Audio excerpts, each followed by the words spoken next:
welcome to your third lesson on the linear function, also known as a straight line graph. And today we're going to meet the linear function.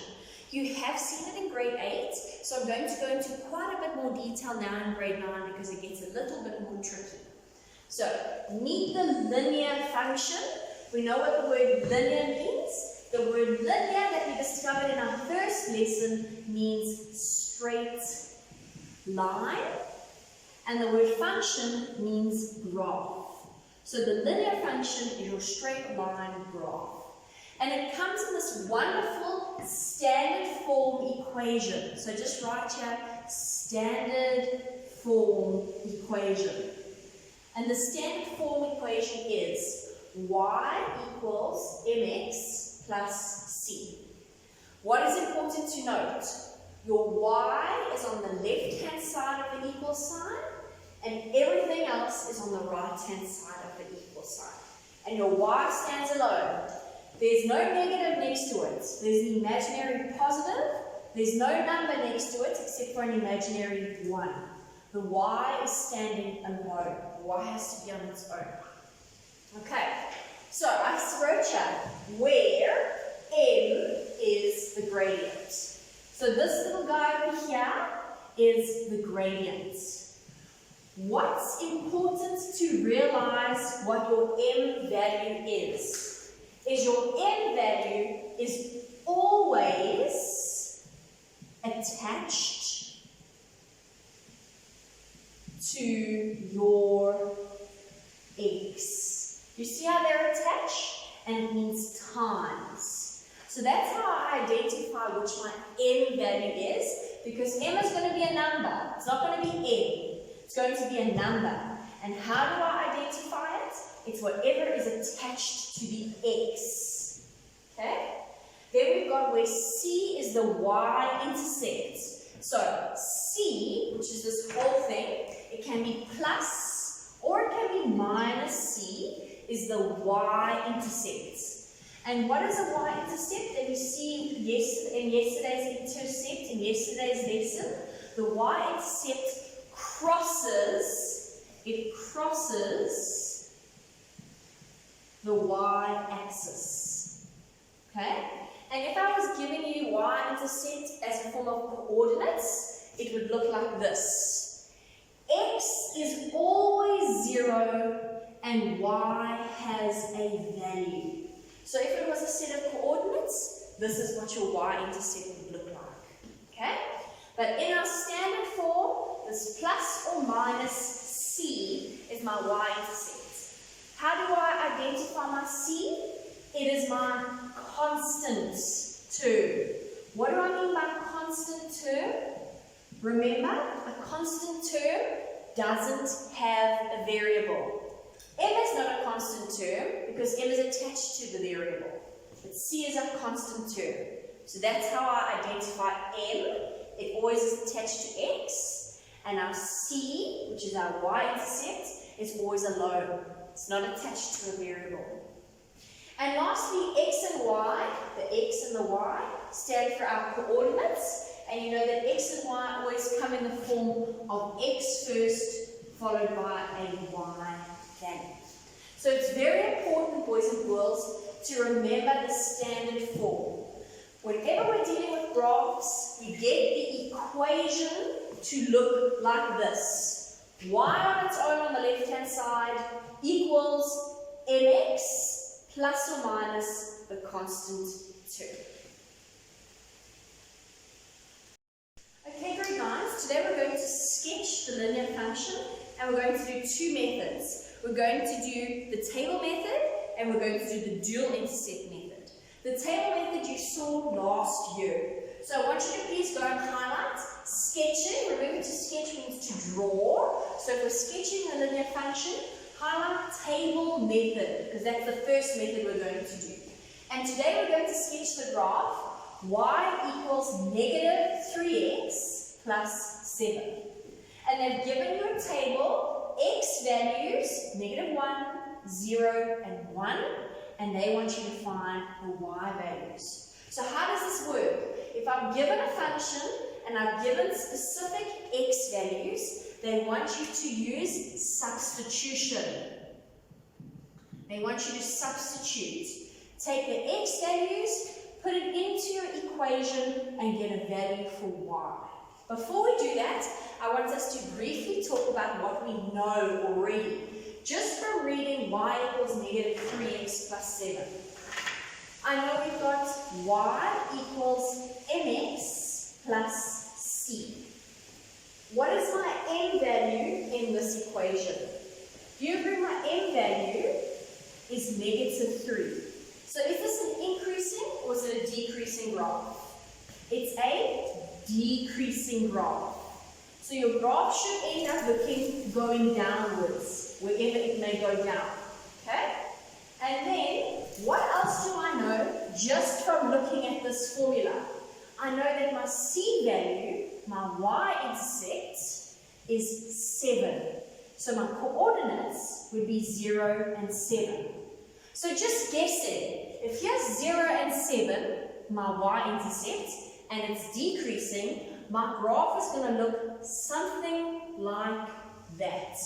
And that's just a guess I'm making, but now we're going to use the table method, and we're going to substitute to get the exact values. But what I want you to do each time is to look at your formula and say, is it increasing or decreasing? Where does it cross the x-axis? So now we're going to substitute in.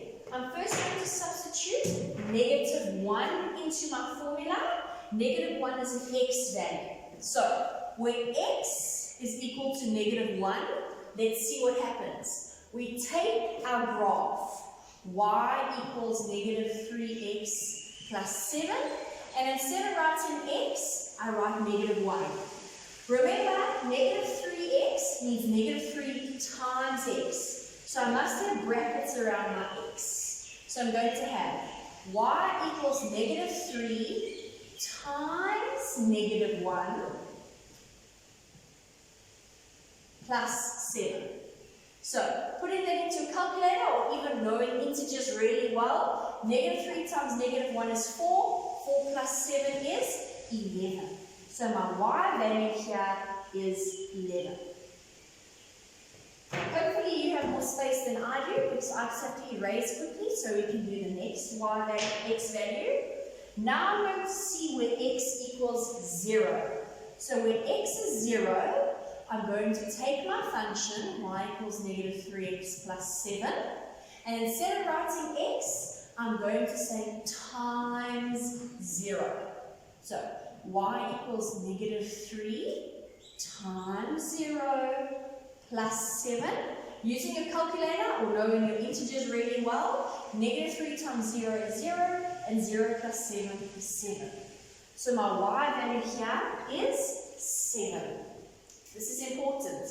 Do you think it's a coincidence that when x is 0, y is 7? Think about it, and we're going to talk about it in a moment after I do my last set of coordinates. My last set of coordinates is going to be when x is 1. So when x equals 1, I take my graph of negative 3x plus 7, and I'm going to say negative 3 times 1 plus 7. And using your calculator or using your knowledge of integers, negative 3 times 1 is negative 3 plus 7 is 4. So my y value there is 4. So these three pairs are all my pairs of coordinates. My x is negative 1, my y is 11. My x is 0, my y is 7, my x is 1, my y is 4. And I'm going to go and plot these 3 points. So negative 1 on the x, 11 on the y, negative 1, oopsie, all the way up to 11. It's not even up here. 8, 9, 10, 11. I'm assuming that would be 11 over there. We've got 0 and 7.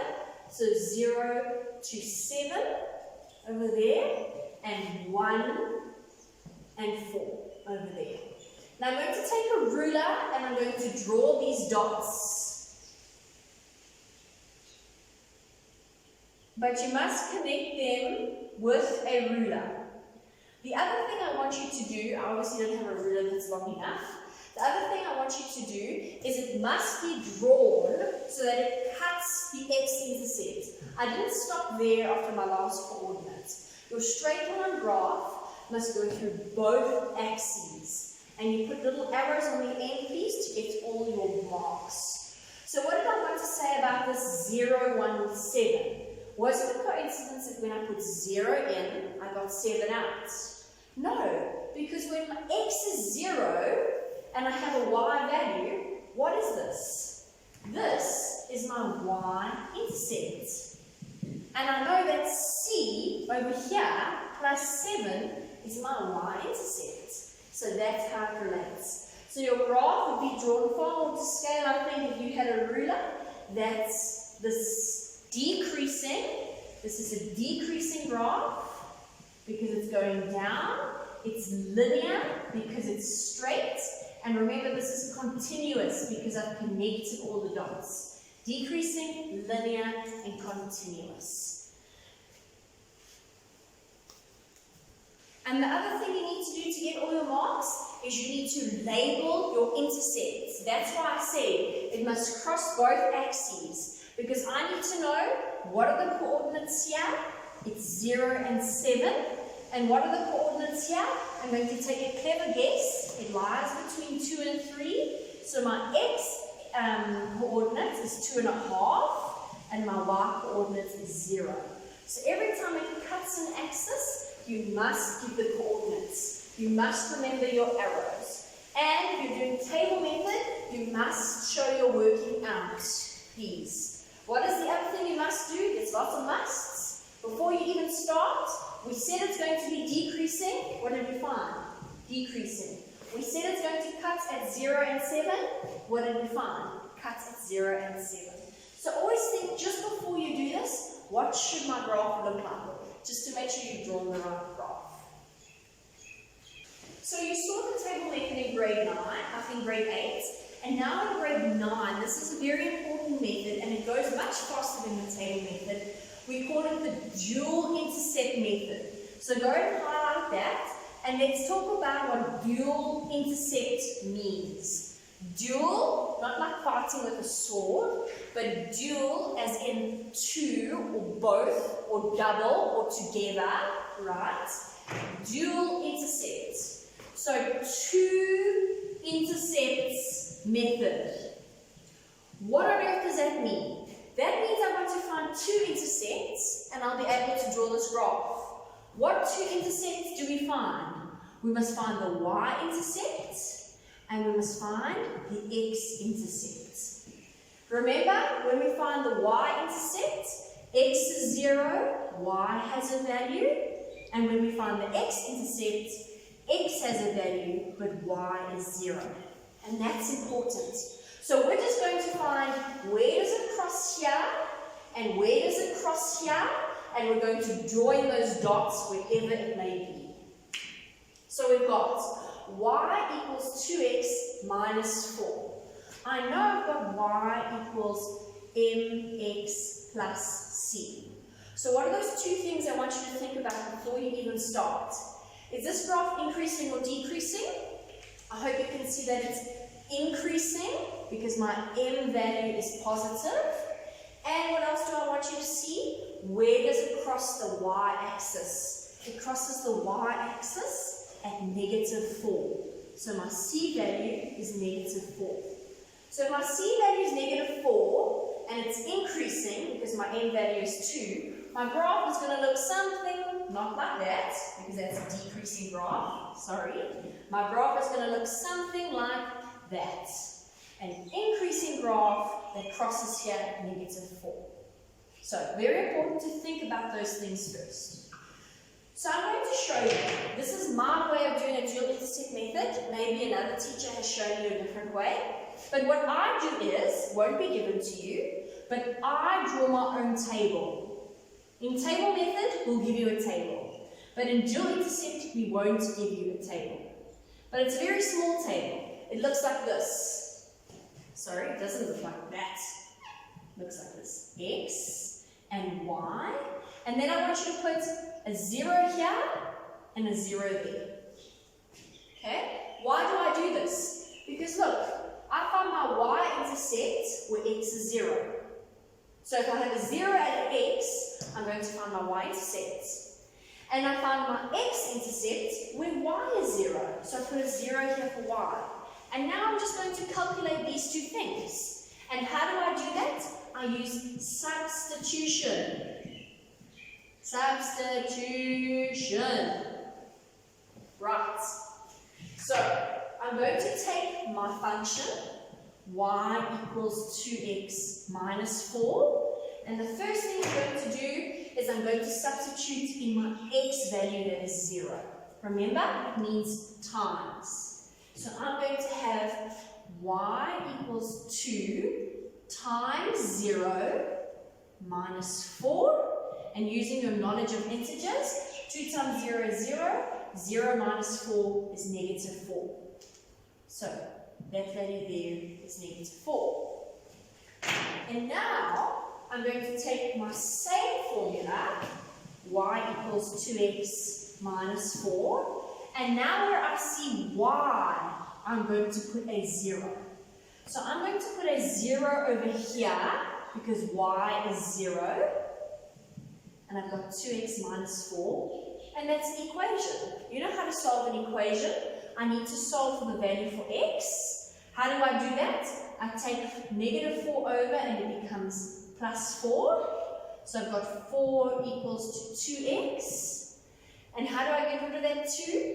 I divide both sides by 2. And how big is my x value? Nice catch in space. X equals to 2. So, x is 2. Where x is 0, y is negative 4. That's my first set of coordinates. 0 and negative 4. And where x is 2, y is 0. So there's my y-intercept, and here's my x-intercept. Dual intercept. And now I'm just going to plot these points. I'm going to plot negative 4 and 0. So negative on the x, 0 on the x, negative 4 on the y. I put a dot and I label it 0 and negative 4. And then I'm going to plot 2 on the x, 0 on the y. I'm labeling it. And I join my dots with a ruler. Put arrows on my end of my line and I get full marks. Remember, don't forget to label your intercepts. So just by finding 2 points on a graph, as long as it's a linear graph, I can sketch it. What did I say was going to be increasing? This graph is increasing. We said it's going to cut at negative 4.